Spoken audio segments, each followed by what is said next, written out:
bienvenidos a todos. Este es un episodio más de Vayan y Hagan. Esto es un podcast de Singular en Costa Rica. Mi nombre es Diego Araya y bueno, este es el episodio 28, de la segunda temporada que recién estamos iniciando y estamos muy contentos, sobre todo enfocándonos en el tema de hacer discípulos y cómo tener una vida o cómo vivir vidas apasionadas por hacer discípulos. Hoy me acompaña Miguel Olvera. Miguel, ¿cómo estás, amigo?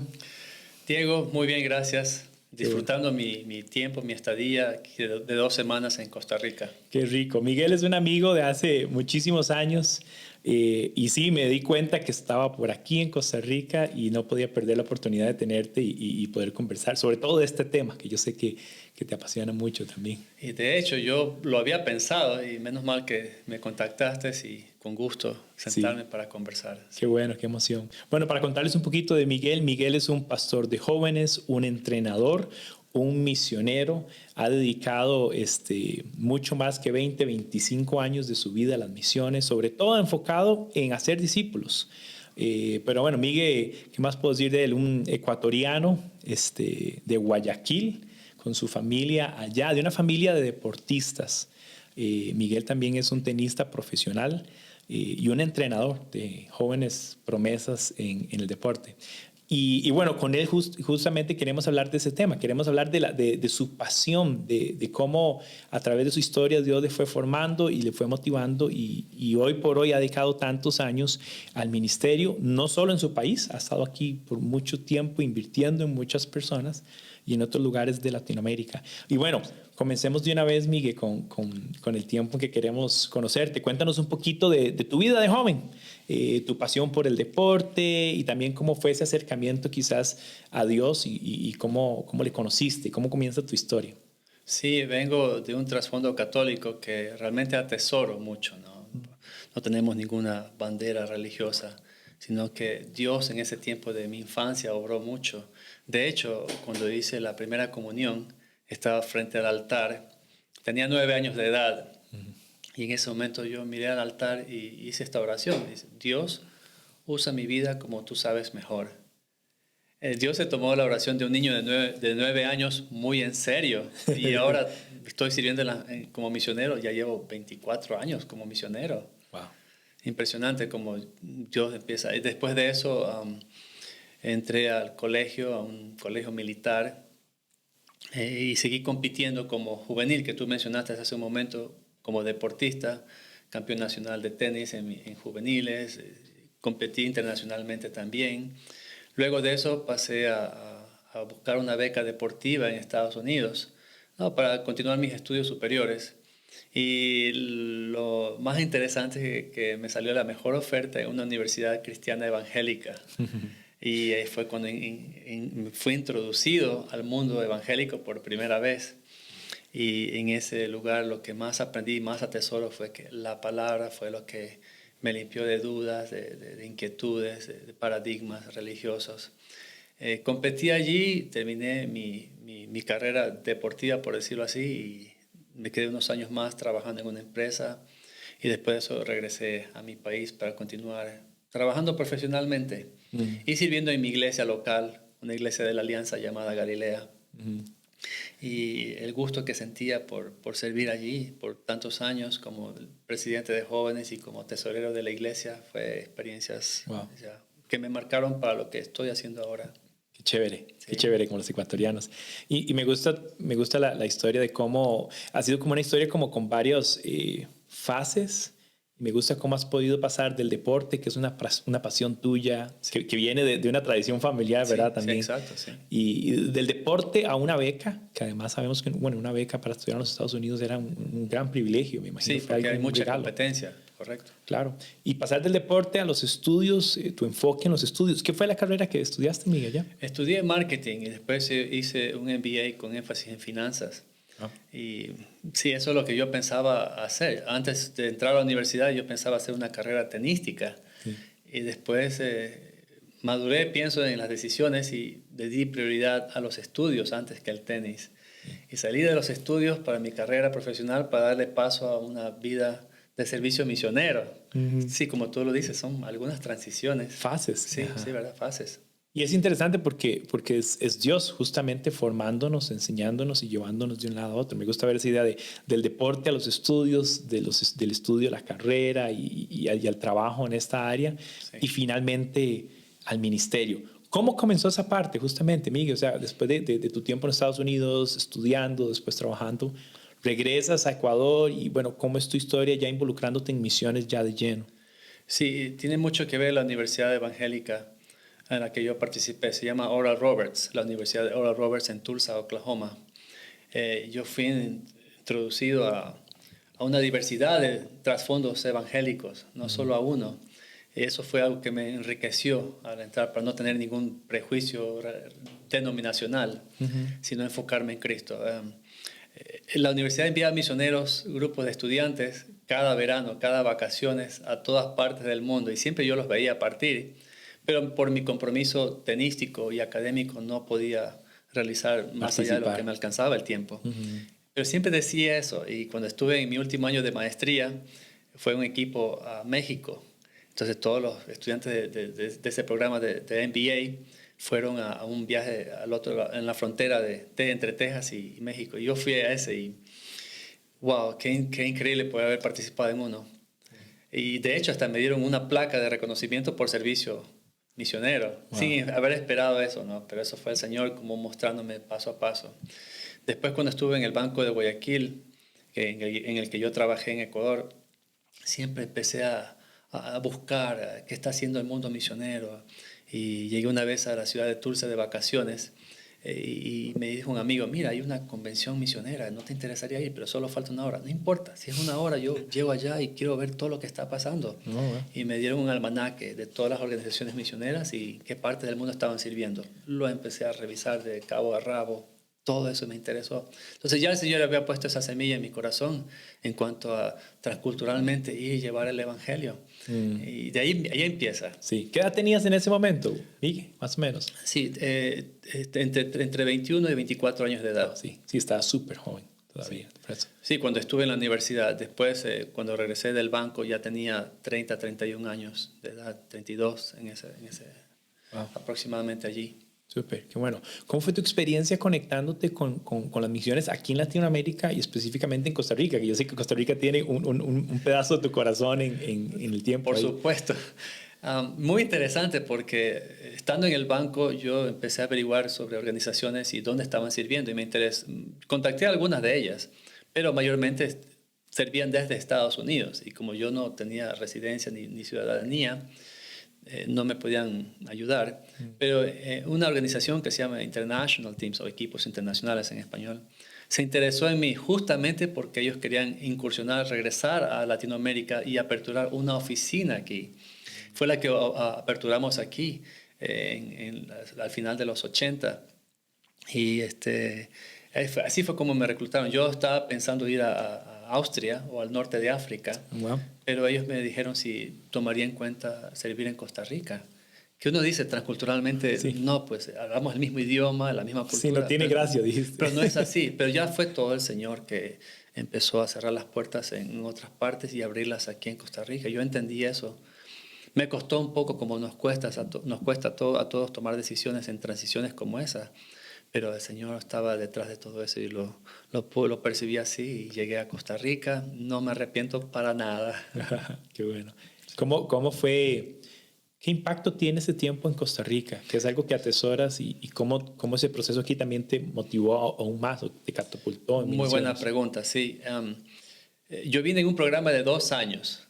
Uno siempre piensa, no, misiones, tiempo completo para el resto de tu vida. No, esta organización tenía un programa de 2 años y algunos otros compañeros hicieron lo mismo.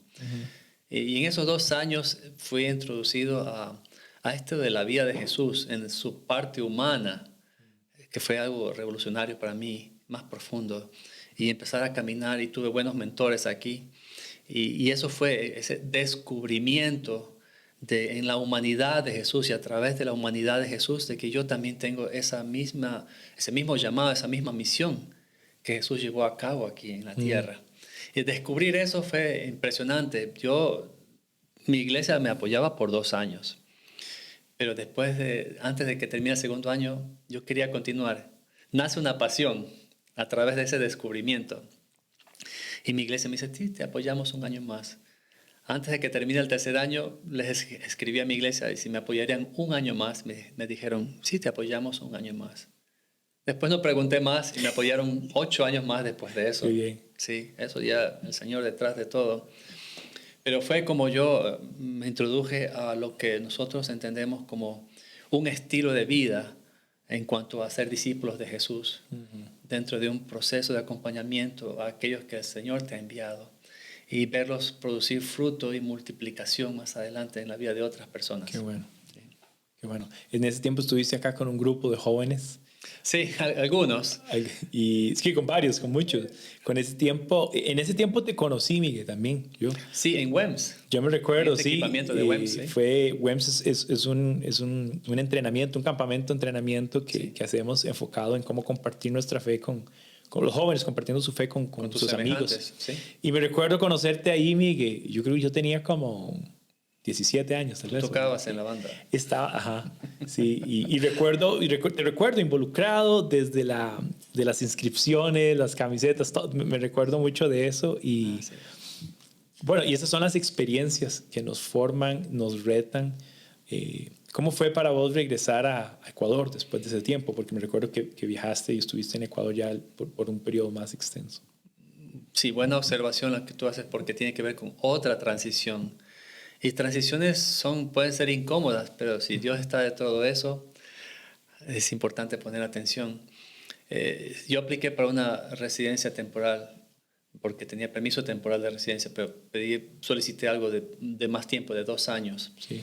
Y tomó algún tiempo, ¿verdad? La gestión fue muy larga, pero mientras yo esperaba a que surgiera una respuesta de parte del Departamento de Migración, decidí que íbamos a arrancar en Ecuador con estos equipamientos de WEMS, estrategias, otro equipamiento que damos. Y dije, no sé, tal vez dure 3 meses, un año. Bueno, duró un poco más que eso. Sí. Y en esos 4 años que estuve en esa transición, ya teníamos un equipo en Ecuador. Y 3 personas en diferentes lugares, 2 en Ecuador y 1 en Costa Rica, me dijeron, Miguel, si usted tiene un equipo en Ecuador, ¿por qué quiere regresar a Costa Rica? Wow. Otra transición. El Señor estaba cerrando ahora puertas donde yo pensaba que iba a estar el resto de mi vida sirviendo aquí en Costa Rica y me estaba abriendo más bien las puertas en el último lugar que yo pensé que iba a ser misionero, en mi propia patria, en mi propia ciudad. Sí. Pero ese es Dios, ¿no? Pero hay un versículo bíblico que yo utilizo mucho, que es Filipenses 3:20, ¿no? Nuestra ciudadanía no es de aquí del mundo, nuestra ciudadanía es una ciudadanía celestial. Entonces, cuando amigos me preguntaban, ¿pero por qué vienes a hacer misiones aquí en tu propio país, en tu propia ciudad? Yo decía, bueno, es que yo no soy de Guayaquil, es de donde yo vengo, en Ecuador. Yo nací en Guayaquil, pero yo soy realmente ahora, la realidad es que soy de una patria celestial. Y estoy aquí por un tiempo y con una misión que debo llevar. Eso me ayuda a explicar a las personas y también a mí personalmente. Sí. Me ayudó mucho, especialmente al inicio de esa transición de que, ¿por qué Ecuador, Señor? Sí. Y ella me recuerda, porque tú no eres de Ecuador, tú eres una patria celestial y te he puesto en Ecuador con una misión y con un mensaje. Qué lindo. Me encanta ese concepto, Miguel, y se nota cómo realmente fue algo que Dios te dio y te regaló. Ahora que decías con el tema de los 2 años aquí en Costa Rica, que fue un descubrir, ¿verdad? Un descubrir y Dios llevándote por etapas y transiciones con esta transición de no quedar en Costa Rica, pero regresar a tu hogar. Era otro proceso de descubrir y otro proceso de adaptación. Y una de las cosas que yo noto hablando con misioneros y conociendo también del tema es cómo Dios en el proceso nos va abriendo la visión y cosas que en un momento no entendíamos, a los años las entendemos y finalmente decimos, sí, Dios siempre tiene la razón. Y es lindo ver cómo esta forma que estás diciendo, ¿verdad? Mi ciudadanía está con Él, pertenezco a Él, aunque nací aquí o allá. Es un concepto que no todo el mundo fácilmente puede entender, aun cuando lo escucha y digamos lo sabe, pero lo tienes interiorizado y lo transmites de una manera muy retadora también.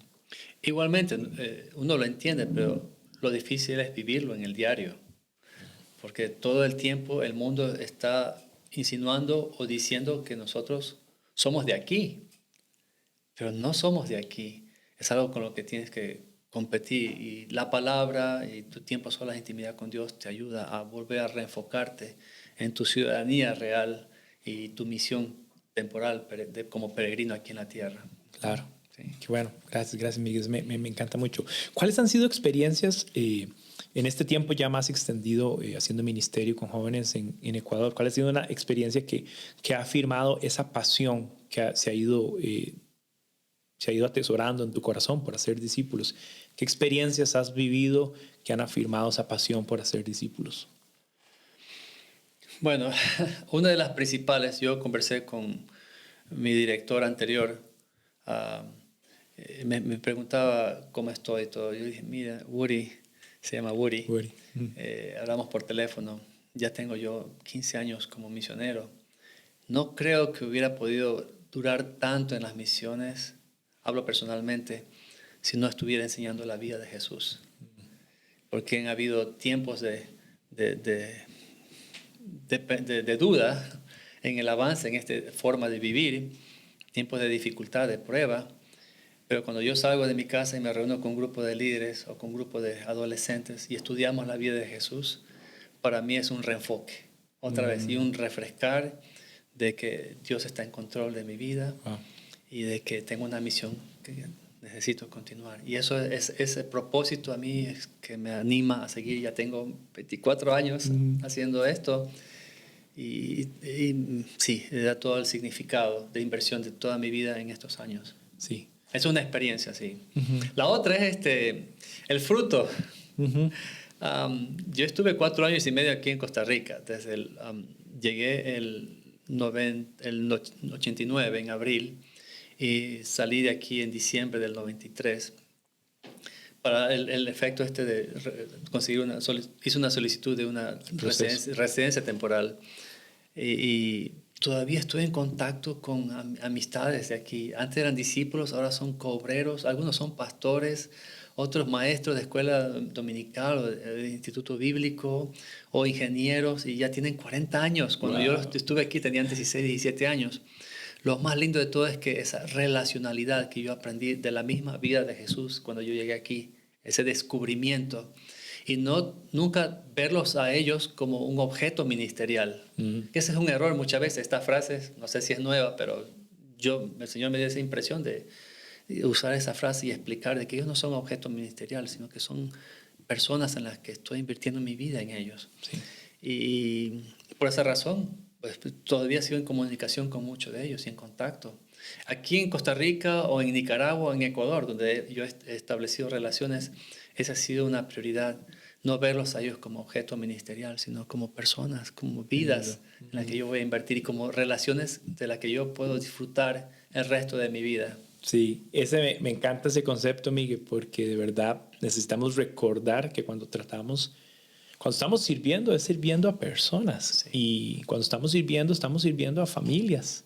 Y hay historias y hay situaciones, circunstancias detrás de eso. Y a veces por la demanda en el trabajo ministerial, por la exigencia, por la monotonía quizás, por los programas, por muchas razones podríamos desenfocarnos de que hay un valor altísimo en compartir la vida, abrir tu vida y ser parte de la vida de otro, que no podemos menospreciar o simplemente decir que lo hacemos porque es un programa, entonces le cumplo al pastor y le cumplo al programa y hago check, pero realmente ver el valor de las personas es clave, eso me encanta. Y otra vez, es algo que tú tienes que estar atento de no caer en un error, de que las personas te sirvan para tus propósitos ministeriales, sino que seguir invirtiendo en esas vidas. Es algo del diario vivir que tú tienes que estar atento y corregir cada vez que tengas esa tentación. Sí, qué bueno, me encanta eso y me encanta también lo que dijiste de Jesús. Jesús te mantiene enfocado y enseñar la vida de Jesús, el modelo de Jesús te mantiene enfocado para después de tantos años seguir animado. Vos decías que te daba propósito. Sí, correcto. Me mantiene vivo. Wow. Esa es una forma de decirlo, me mantiene vivo, me mantiene viva esa pasión por las personas. Sí. Me encanta, súper. ¿Por qué crees que es clave, Miguel, cuando hablamos de este tema de ser apasionados? ¿Por qué es clave hacer algo como hacer discípulos, servir en la iglesia, llámese lo que se llame, porque hacerlo con pasión. O sea, ¿qué significa para vos servir y ministrar a las personas, servir a las personas con pasión? Mira, he estado conversando con algunos amigos aprovechando mi tiempo aquí en Costa Rica. Y cuando hablo de amigos es gente con la que puedo profundizar en temas como estos. Pero mi lema el año pasado, una pregunta clave que yo estaba realizando es esta: Dios te amo. ¿Estoy haciendo esto porque esto me da propósito personal o porque me llena mis expectativas, o lo estoy haciendo porque te amo a ti? Es una buena pregunta para reflexionar, porque si uno continúa haciendo la pregunta y continúa entrando en la presencia del Señor, buscando hacerlo, porque todos siempre hay tantas tareas que nos agobian muchas veces, pero encontrar ese tiempo a solas de quietud y haciendo la pregunta me hace examinar en mi corazón por qué razón estoy haciendo esto. ¿Es una pasión por yo lograr mis metas o una pasión hacer esto por amor a Dios y al prójimo? Tiene que haber esa pasión por Dios y el prójimo. Sí. No hay otra manera de continuar yendo la extra milla para hacer cosas de sacrificio, que al final el que sale bendecido es uno mismo.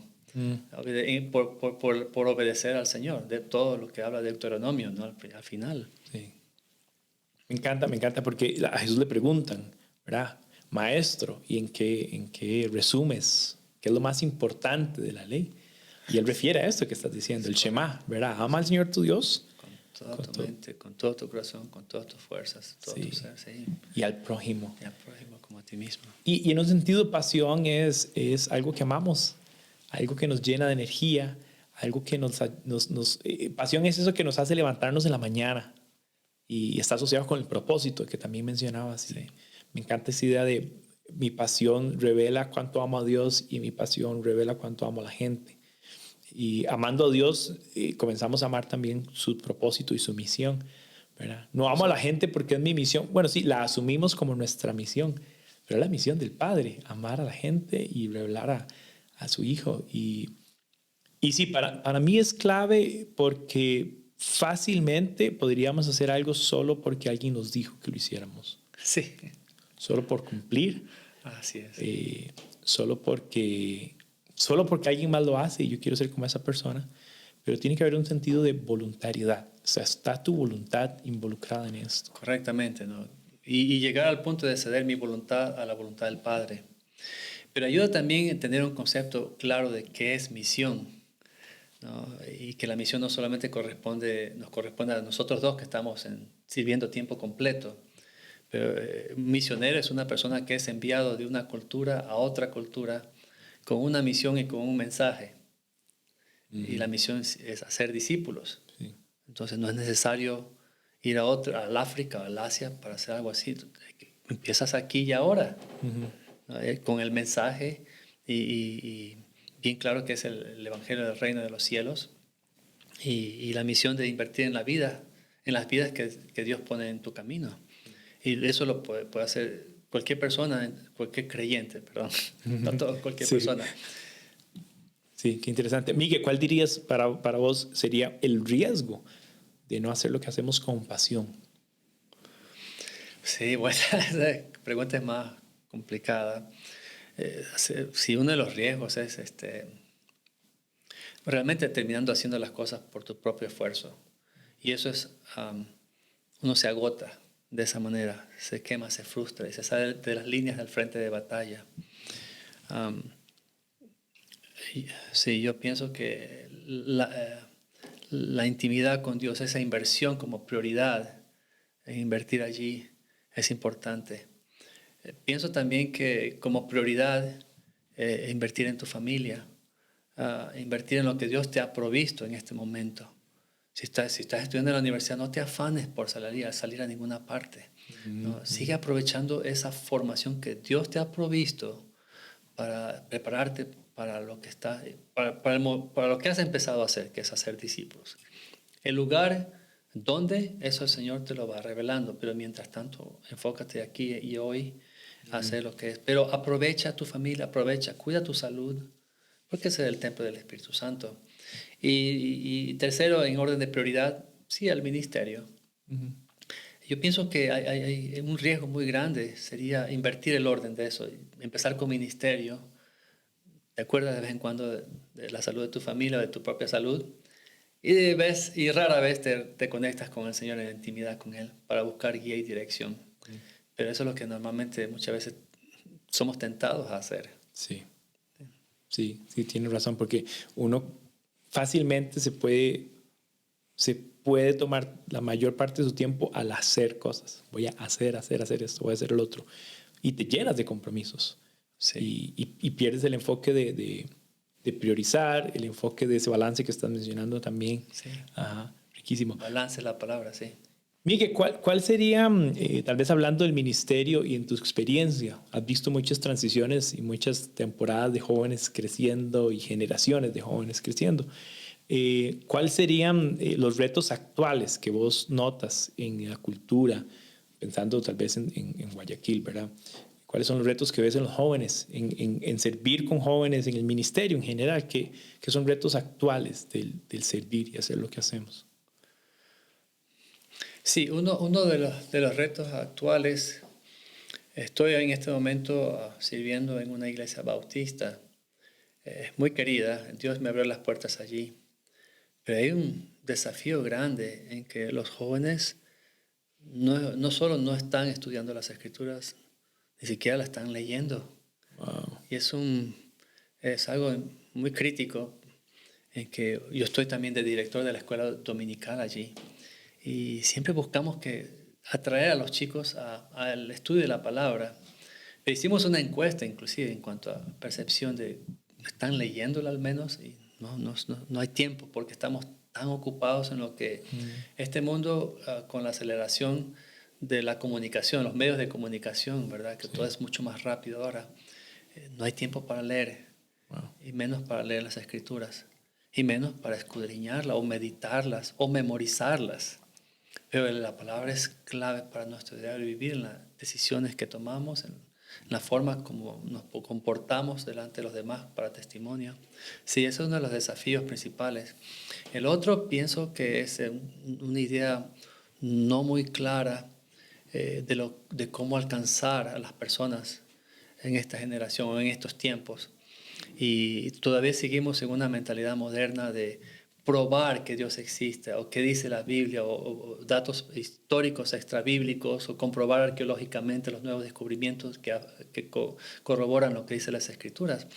Pero la gente hoy, especialmente la gente joven, ellos quieren escuchar de experiencias reales en tu vida con Dios. Está bien que tú les hables, tú tienes tu verdad, yo tengo mi propia versión de la verdad. Pero cuando tú les empiezas a explicar sobre tu experiencia diaria con Él, ellos escuchan, porque eso es algo que no tienen. Tienen su concepto de verdad, pero sí les interesaría mucho escuchar una experiencia de esa verdad que tú estás compartiendo. Son desafíos porque la iglesia todavía sigue en una época moderna en cuanto a la comunicación del Evangelio. Igual, Dios no va a esperar a que nosotros nos pongamos al día, Él va a obrar. Entonces, no importa la metodología de alcance de evangelismo, Dios se va a mover y tocar los corazones si nosotros estamos dispuestos. Claro. Bueno, y eso que estás diciendo es clave, que estar dispuesto a, no sé si la palabra es adecuarnos, pero ser capaces de seguir comunicando ese mensaje con claridad. Me encanta eso que estás diciendo, ¿verdad? Contándolo desde nuestra vida y nuestra experiencia, porque además a la gente le encantan las historias. Y cuando podemos contar nuestra historia en cómo estamos descubriendo a Jesús, esto conecta con la gente, ¿verdad? Que es lo que estás diciendo. Y finalmente eso va a motivar a la gente también a conocer a ese Jesús que solo puede ser entendido por las Escrituras, que son carentes. Y son semillas, ¿no? Cuando cuentas una historia de tu experiencia con Dios, es una semillita. Sí. Que más adelante se acumulan las semillas y ellos comienzan a tomar la iniciativa, a preguntarte a ti sobre muéstrame en las Escrituras ahora sí, porque he escuchado muchas experiencias de que hay algo que me interesa escuchar, que es real. Claro. Eso me gusta mucho porque, bueno, lo mismo es acá, ¿no? En Costa Rica la gente vive muy rápido y cada vez vive más rápido y no tiene tiempo suficiente entonces no lee la palabra, no está en un estudio con alguien quizás. Y ahora con el tema del COVID también fue súper complicado porque agregó la variante de que ya no hay ni experiencias de compartir con las personas. O sea, se limitó muchísimo y hay gente que no, y eso es lo que estamos escuchando y viendo ahora, ¿verdad? Y nos faltará todavía ver más consecuencias de esto, pero hay gente que nunca regresó a su espacio de comunidad de fe, a su congregación. Y ahí hay varios retos que debemos aprender a hacerle frente. Sí, así es. Eso es global. Sí, ha sido un fenómeno grandísimo. Miguel, tal vez para ir cerrando, me encantaría escuchar, sobre todo para la gente que nos está escuchando y nos está viendo, cuáles son los consejos de un muchacho que ya va para 25 años de ministerio, un muchacho que ha sabido, me parece, llevar su vida entre esos procesos, desde lo deportivo hasta lo académico, lo profesional y lo ministerial. Es un combo. Y ¿cuáles serían consejos de parte tuya para gente que quiere involucrar su vida en servir, en hacer ministerio, en hacer discípulos? ¿Cuáles serían consejos prácticos? Bueno, tú mencionaste hace un momento estar conectado a una comunidad de fe. Yo creo que mientras más íntimo ese grupo es, más provecho le sacas, no solamente en conocimiento de Dios a través de la Escritura, sino en la relacionalidad y en mantenerse responsable uno al otro, en su forma de caminar como Jesús caminó. Y la otra, pienso que no hay que dividir mis estudios universitarios con la parte religiosa de tu vida evangélica, por ejemplo, sino que estamos hablando de un diario vivir que tiene que ver, vivir 24/7, tu relación íntima con Dios, tu ser dirigido por el Espíritu Santo, dando testimonio a través de tus acciones a la gente que no conozca a Dios, no solamente de palabra. Entonces no podemos separar que lo religioso con la iglesia, lo secular con mi profesión. Es una sola vida la que estás viviendo aquí. Sí. Correcto. Es algo integral. Sí, correcto. ¿Qué más? ¿Qué más serían otros consejos que agregarías a eso? Bueno, la idea de buscar un mentor, Okay. además de tu grupo de fe, seguro que puedes ser el líder de ese grupo de fe. Y si no hay allí, no encuentras allí a una persona que te quiera acompañar en ese proceso de crecer y multiplicar tu vida en otros, busca en otra parte o busca ayuda en algún grupo o ministerio que lo esté haciendo y contactar. No es por hacer propaganda, pero yo pondría singular.org, haría clic y empiezo a hacer preguntas y a buscar, Sí. ¿verdad? Y otra cosa más, que no se puede quedar solamente en buscar que alguien me mentoree, pero que alguien me desafíe a hacer lo mismo con otras personas. Y es que si no crezco solamente en una relacionalidad con mi mentor, una amistad en nivel social, pero no profundizo donde puedo descubrir el costo de invertir en la vida de alguien y llevarlo como un bebé espiritual en todo ese proceso hasta que crece, corre y empieza a multiplicarse en la vida de otro.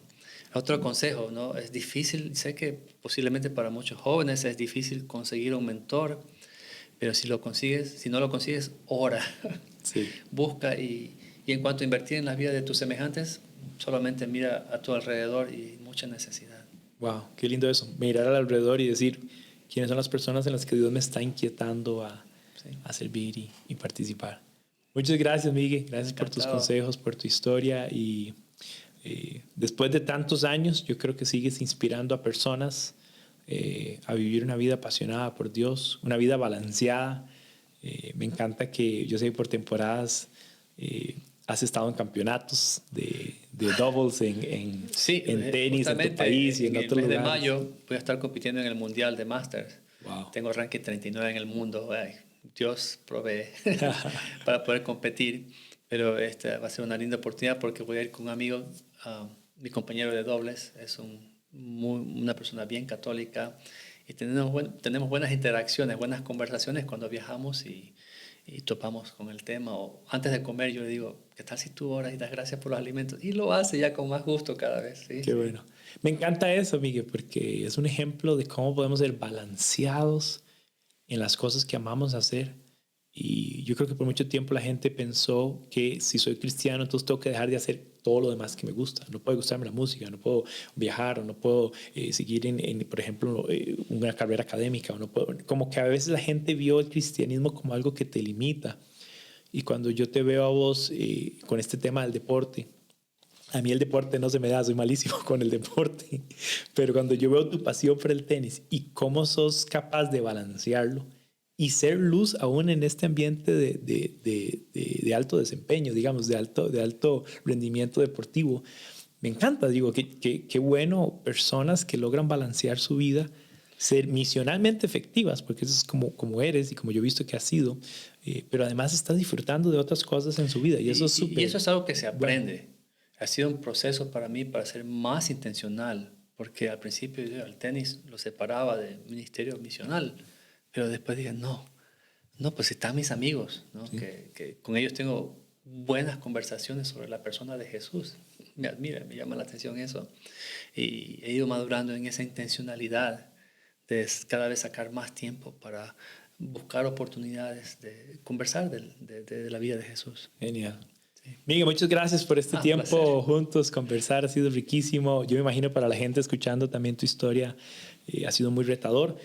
Miguel es líder de país, director de Singular en Ecuador. Correcto, sí. Allí está con un equipito desarrollando en diferentes regiones y bueno, gracias de verdad, Miguel, por estar con nosotros. Un placer, gracias por la invitación. Genial. Este es el episodio 28 de Vayan y Hagan. Estamos en segunda temporada, estamos muy emocionados, estamos explorando esta idea de cómo vivir apasionados por hacer discípulos. Así que si no han visto los otros episodios de esta segunda temporada, se los recomiendo que puedan ir, revisarlos, verlos y compartirlos con otras personas. Búsquenos en redes sociales, búsquenos también en nuestro canal de YouTube. Pueden suscribirse ahí, compartir con otras personas. Y bueno, este fue el episodio 28. Muchas gracias, bendiciones a todos y vayan y hagan.